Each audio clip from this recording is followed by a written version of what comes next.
Hi, this is Tran Bowie with Rock for Rescues. Thank you for joining us tonight. We are live because we are keeping our social distance.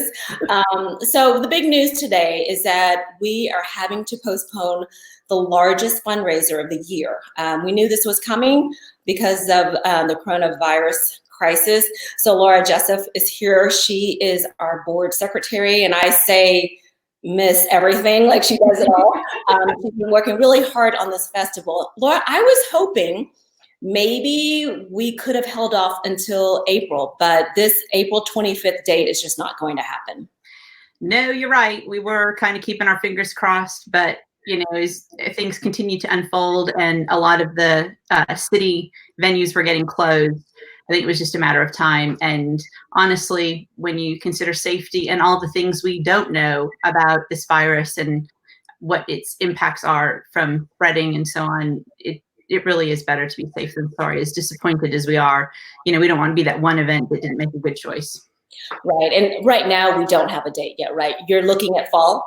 Yeah, we're hoping for a fall date, but as so many events are being canceled and postponed and rescheduled, we're sort of in the queue to wait our turn to figure out when we can nail down a date.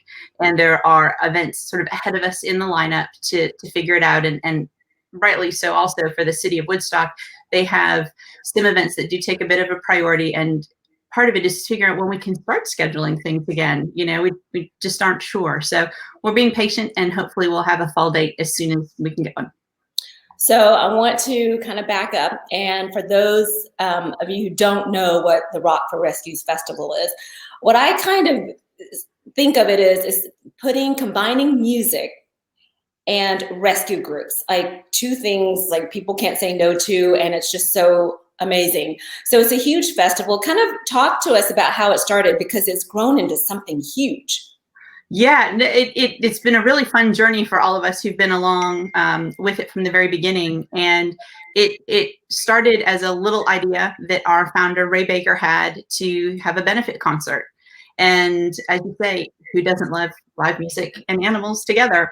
And it also has a lot of grassroots community origins. And I think that's been part of what's helped it naturally grow. And the city of Milton, as soon as we wanted to get this event off the ground, really embraced it and helped us get it going. And the first year we had a really successful start, and it we were 4,000 people, I believe. And then the second year, last year, we had 10,000 people came, and it was an all-day event and a big street festival, which, of course, being victims of our own success, ended up getting to the point where we really needed to move into a proper venue for it for this year. And that's when the amphitheater in Woodstock ended up becoming our destination.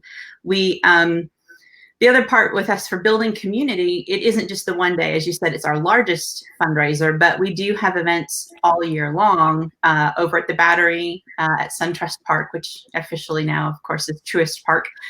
Sports and Social has been a great partner of ours, and they help us showcase some of the local bands who do play original music and some of the student bands that we support.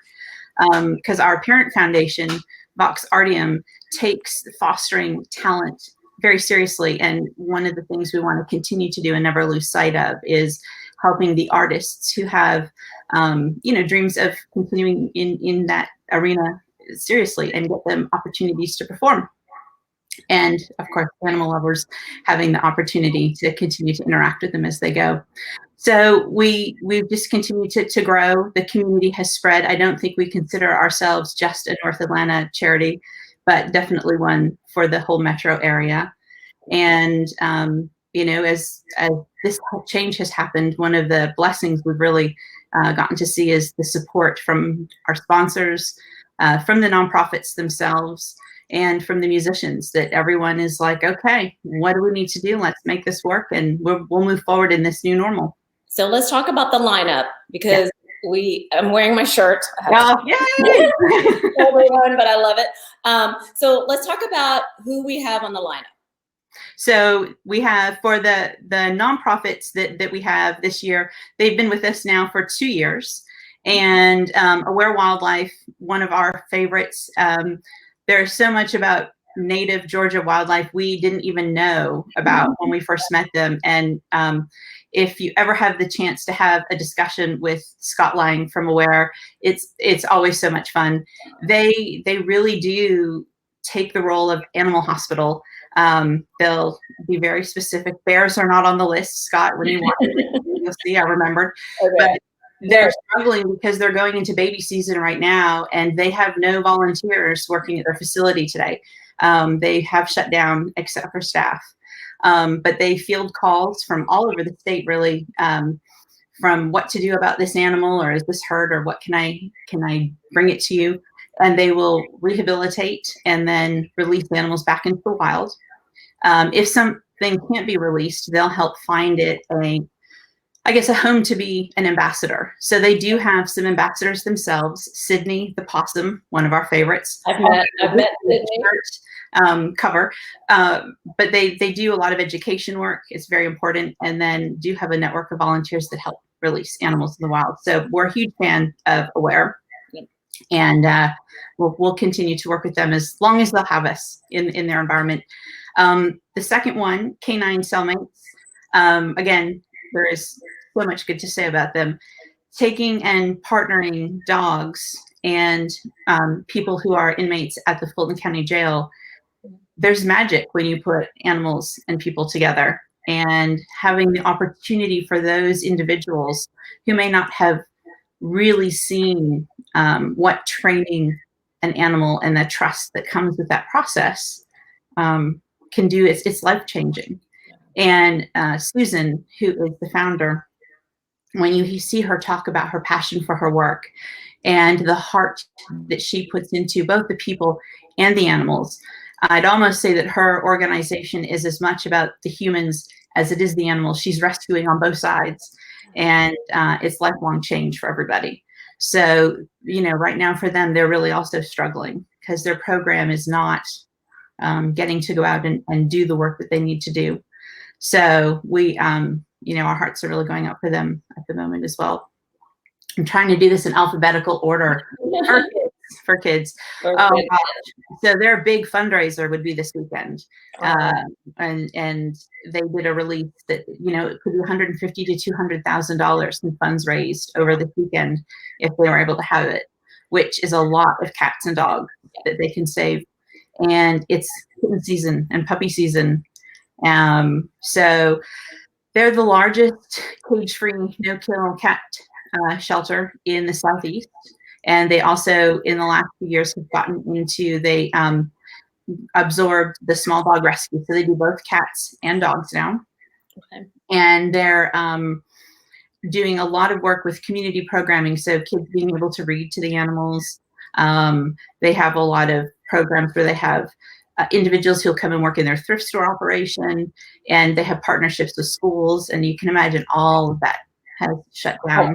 Right. All of it. So when we talk about community, they definitely are a leader in how to provide community.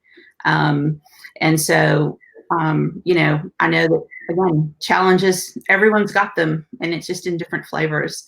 So we really hope that they are able to get support from the community and come through. I actually will have to check their website. I believe they were doing appointments by adoption. Okay. But I don't know if they were still taking in new animals. So if you check forkids.org, they'll always have the most updated information. And I know they're doing a lot of work on their social media stuff too. We're going to flood our page with all of them. And we will keep you updated on all their needs. And I just like scrolling through and seeing all the cute animals. I know. It just makes me too. I know. I just can't. I'm looking forward to the day that we can go back and cuddle with all of the cats and dogs again. I would love. And their new facility for fur kids, they just moved on to a new campus to top it off, and it is such a oasis of peace. And they've got beautiful landscaping, and you can go out and you can walk the dogs and you can hang out with everybody. And now it's like, oh, okay, soon we'll be back. We'll be back. I know. We're all going to need that when this is over. We're all going to need some love. That's right. Can we name some names with our sponsors? It's unfortunate we're not having the event in April, but we want to put their names out there and let everyone know how grateful we are for the support this community. So who are our sponsors for this event? So the sponsor list is quite long. I should have printed the whole thing out. But one of our early and longest time sponsors for this event is 97 One the River. They, being music lovers, have been with us from the very, very beginning. In fact, we took one of the large rabbits from Georgia House Rabbit Society down to visit with them last year for a live broadcast, and it was like one of those memorable moments in your job, and had a great play date with them. So they've been with us from the very beginning. Sports and Social and the whole Live at the Battery organization, they've been with us from the beginning, and we really, really appreciate them and hope to get back over and see them again soon. Reformation Brewery this year has been amazing. Top Dogs Pet Boutique, and Express Vets. And I know I'm missing a whole bunch, but we'll make sure we get the whole list, and maybe we can post everybody up there. I would love that. Because I know that Ray, most of them will know Ray Baker really, really well. He's sort of the organization. Yeah, I think everyone knows Ray, right? Everybody knows Ray. So let's talk about what we can do. We cannot right now physically go and visit and pay money to see the animals or support them in person, but what can we do to help? Well, I think for all of them, following their social media is right now the best way to find out what their immediate needs are. I know Georgia House Rabbits is in the middle of moving into their new facility. And so depending on what date is and where they are in that process, I know that they have needs that they're looking for. And Special Equestrians has shut down all of their lessons. So direct financial support for them is most needed. Spring is fundraising time as much as fall is as well. There's sort of those two seasons. So, financial support where you can. I know for a lot of people right now, that is difficult being not working themselves. But also, it doesn't hurt to reach out and see where there will be volunteer opportunities when this is over.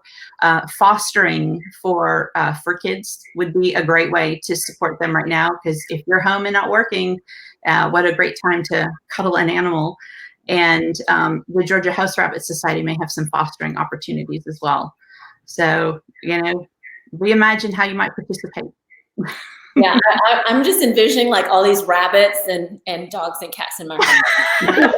I think that's what my husband's afraid of as well. I know, my husband's like, quit. No, I think this is wonderful. And in just showing our support via social media, just letting them know that we care and that we're paying attention and that we are here if they need us. So I think, the thing is, this is not something new to nonprofits. When we are faced with cancellations and things like this, we're all trying to find a way to make up for those funds. So do we have a plan in place that say, because we're having to wait until fall or maybe even later to have the event, will we have smaller fundraisers in between? Yeah, I think one of the great things about how we've sort of taken a day-to-day approach with this is we have always done some smaller fundraisers. We are always open to interacting in the community. So a lot of the things that we would normally start doing in June for the new season, we'll just kind of keep. This one's going to be like season and a half, and we'll just keep going. So yes, as soon as it's time to get back out in public, smaller fundraisers are definitely one of those things. Our online donation portal is open. So at rockforrescues.org, people can go in and donate. And anything that's donated to Rock for Rescues will be divided up to all of the charities combined. So, that's always something that people can do if they're not sure how to go about it. And our normal season of events will start again soon, and we'll hopefully, get the public back out supporting these organizations and musicians directly. Well, this is something we weren't planning to happen, but I think what we're seeing is everyone working together. So we'll make it happen, and when we do, it's going to probably be the biggest party. So stay tuned to the page. We're going to have more updates. Laura is constantly talking to our community, and we will be posting all kinds of information. Stay tuned to this page also for the new date. It's going to be the big reveal. We cannot wait to actually have a date. We'll raise a cocktail virtually if we're not able to do it together. Well, thank you so much. Have a good night. Thank you so much. Bye.